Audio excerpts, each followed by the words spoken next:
बिस्मिल्लाहिर्रहमानिर्रहीम। अस्सलाम वालेकुम students, welcome back to my channel all about maths with Sahar. आज की वीडियो क्लास 7 के लिए है, चैप्टर 10 है, एक्सरसाइज 10D है और क्वेश्चन हम इसका फर्स्ट स्टार्ट करते हैं। और क्वेश्चन फर्स्ट का जो है वो सेकंड पार्ट हमने स्टार्ट करना है। फर्स्ट अगर आपको पार्ट चाहिए तो मैं डिस्क्रिप्शन में उसका लिंक ऐड कर दूंगी, आप जाके वो भी देख सकते हैं। ओके जी, हम अपना क्वेश्चन स्टार्ट करते हैं। तो क्वेश्चन की जो स्टेटमेंट है वो सिंपल ये है कि हमने एलिमिनेशन मेथड से क्या करना है, इस इक्वेशन को, इस लीनियर इक्वेशन को सॉल्व आउट करना है।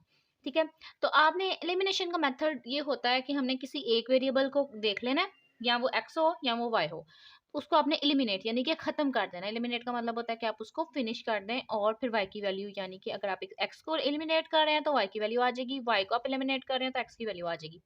जिसको आप एलिमिनेट करेंगे उसके अलावा वाली जो वैल्यू होगी दूसरे वेरिएबल की वो आ जाएगी। ठीक है, तो हम स्टार्ट करते हैं। सबसे पहले तो आप क्या करो, दोनों इक्वेशन को नेम दे दो। जैसे कि क्वेश्चन हमारे पास है 3x plus Y is equal 11, तो ये हो गई हमारे पास first equation. 9x plus 2y is equal 28, तो इसको मैंने दे दिया सेकेंड इक्वेशन का नेम। ठीक है, अब आपने ना इनमें सिमिलैरिटी देखनी है, यानी कि जो वेरिएबल आपको नजर आ रहे हैं ना उनके कोफिशिएंट देखने हैं कि सेम सेम है कि नहीं।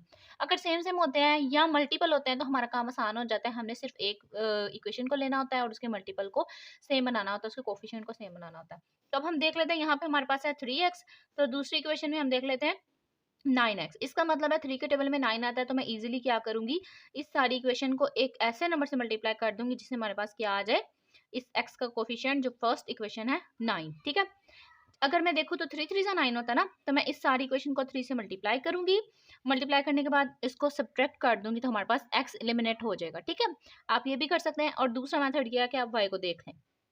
अब यहाँ पे क्या है 1 और यहाँ पे क्या है 2, तो हमने क्या करना है, सेम बनाना है ना इनको, कोफिशिएंट को इनके। तो यहाँ पे आपको 1 नजर आ रहा है, तो ऑब्वियसली अगर मैं इसको 2 से मल्टीप्लाई कर दूंगी इस सारी इक्वेशन को, तो y का जो कोफिशिएंट होगा वो सिमिलर हो जाएगा सेकंड इक्वेशन के साथ।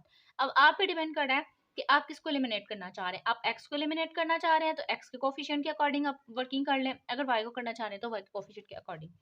तो मैं यहाँ पे सिंपल x के कोफिशिएंट को एलिमिनेट करना चाह रही हूँ, x को, तो मैं यहाँ पे फर्स्ट इक्वेशन को किससे मल्टीप्लाई कर दूंगी, 3 से, ताकि हमारे पास जो x का कोफिशिएंट है वो बन जाए 9।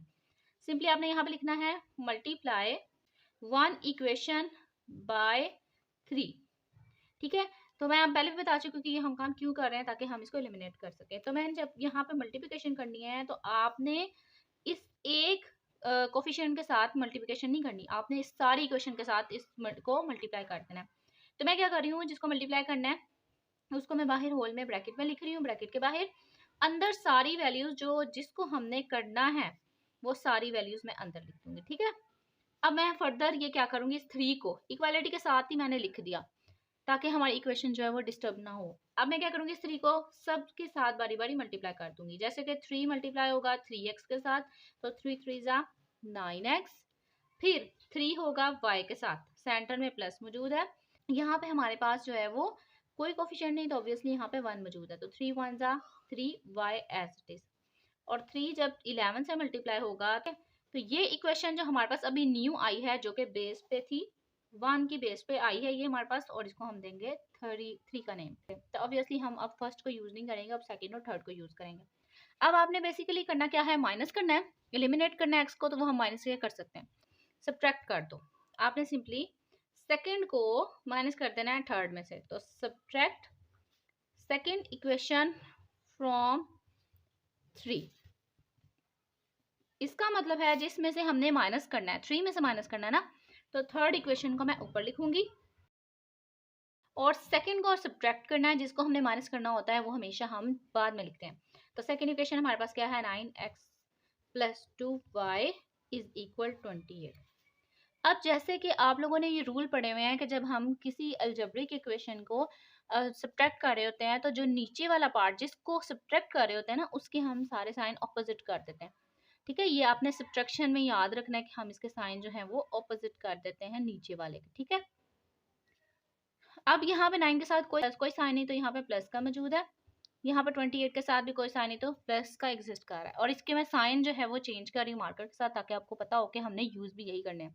प्लस जो है वो माइनस में चेंज हो जाएगा, ये प्लस भी माइनस में और ये प्लस भी माइनस में चेंज हो जाएगा। अब यूज भी आपने नीचे वाले यही करने हैं। अब यहाँ पे 9 के साथ कोई साइन नहीं, तो ऑब्वियसली यहाँ पे प्लस का साइन है, प्लस माइनस, माइनस 9 में से 9 निकालूंगी तो 0, या आप इसको डायरेक्टली क्या करते हैं, कट करते हैं। अब इनको कर लेते हैं प्लस माइनस, अब ये इलिमिनेट हो गया x, ठीक है, जिसको हमने एलिमिनेट करना था वो हो भी गया है। प्लस माइनस माइनस 3 में से 2 निकाला 1y, क्योंकि हम जब वेरिएबल को ऐड या सब्ट्रैक्ट करते हैं ना तो सेम वेरिएबल देखते हैं और फिर लिखते भी एक दफा, वो मल्टीप्लिकेशन में हम करते हैं कि उनकी पावर को ऐड कर देते हैं, यहाँ पे आपने बिल्कुल भी नहीं करना। प्लस का साइन जो कि बड़ी वैल्यू के साथ है 3 के साथ, वो मैंने यहाँ लिख दिया। अब 33 के साथ कोई साइन नहीं तो ऑब्वियसली प्लस का साइन मौजूद है। प्लस माइनस माइनस 33 में से जब मैं 28 को माइनस करूंगी तो ये हमारे पास क्या आया, सिंपली 5। y की वैल्यू आ गई 5, क्योंकि जिस वेरिएबल के बाहर अगर कुछ भी नहीं ना तो प्लस भी मौजूद होता है और 1 भी मौजूद होता है, तो मैंने उसको एलिमिनेशन के साथ जो है वो इग्नोर कर दिया और सिंपली y की वैल्यू आ गई। अच्छा, एक हमने वेरिएबल की वैल्यू फाइंड कर ली है, अब दूसरे की वैल्यू फाइंड करनी है जिसको हमने एलिमिनेट किया। तो आप बस सिंपली क्या करें, ये दो आपको इक्वेशन नजर आ रही हैं, आप इसमें भी पुट कर सकते हैं, ये जो थर्ड है इसमें भी आप पुट कर सकते हैं, लेकिन हमने थर्ड जो है वो 1 से बनाई है, इसलिए आपको जरूरत नहीं है कि आप थर्ड यूज करें। आप सिंपली क्या करें, फर्स्ट इक्वेशन लें और उसमें y की वैल्यू पुट करके सिंपली 3 की x की वैल्यू फाइंड कर लें। तो आपने सिंपली यहाँ पे लिखना है put y is equal 5 in first equation, ठीक है। आप यहाँ पे ई क्यू भी लिख सकते हैं, ठीक है, इक्वेशन को रिप्रेजेंट करने के लिए। तो सिंपली मैंने यहाँ पे सारी इक्वेशन पहले लिखनी है और उसके बाद इसमें y की वैल्यू पुट कर देनी है। अब जहां y होगा आपने उसकी जगह क्या पुट कर देना है, 5, ठीक है, 11।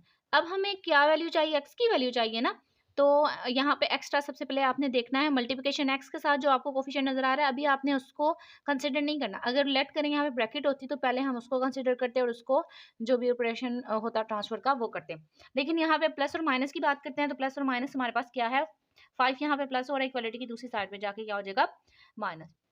तो आपने 5 को ट्रांसफर करना है ना, तो सबसे पहले आप उसको इग्नोर कर दें, बाकी आपको जो चीजें नजर आ रही हैं 3x इक्वल 11 वो सारी आपने लिख देनी है। ये मैं आपको इसलिए बताती हूँ क्योंकि कुछ बच्चे क्या करते हैं, वो 11 यानी कि जो इक्वालिटी के साइड पे पहले से वैल्यू मौजूद होती है ना उसका साइन चेंज कर देते हैं, हालांकि किसका होना होता है, जिसने ट्रांसफर होना होता है। 5 ने ट्रांसफर होना है, इसके प्लस है साइन, तो इक्वालिटी की दूसरी साइड पे जाके क्या हो गया, माइनस। 11 में से जब 5 निकालेंगे तो क्या आएगा, 6 आएगा। अब x की वैल्यू चाहिए, तो x यहाँ पे x के साथ जो है वो 3 है, यानी कि इन दोनों के दरमियान कोई साइन नहीं है, लेकिन मल्टीप्लिकेशन का साइन एग्जिस्ट कर रहा है। ये इक्वालिटी की दूसरी साइड पे जाके क्या हो जाएगा, डिवाइड हो जाएगा। तो मैंने क्या किया, जिसको ट्रांसफर करना था उसको थोड़ी देर के लिए इग्नोर किया, बाकी सारी वैल्यूज लिख दी। x इज इक्वल 6, अब 3 यहाँ मल्टीप्लाई हो रहा है, इक्वालिटी की दूसरी साइड पे जाके क्या हो जाएगा, डिवाइड। सिंपल कट कर दें या डिवाइड कर लें, 3 1 3, 3 2 6। तो x की वैल्यू हमारे पास क्या आ गई, 2।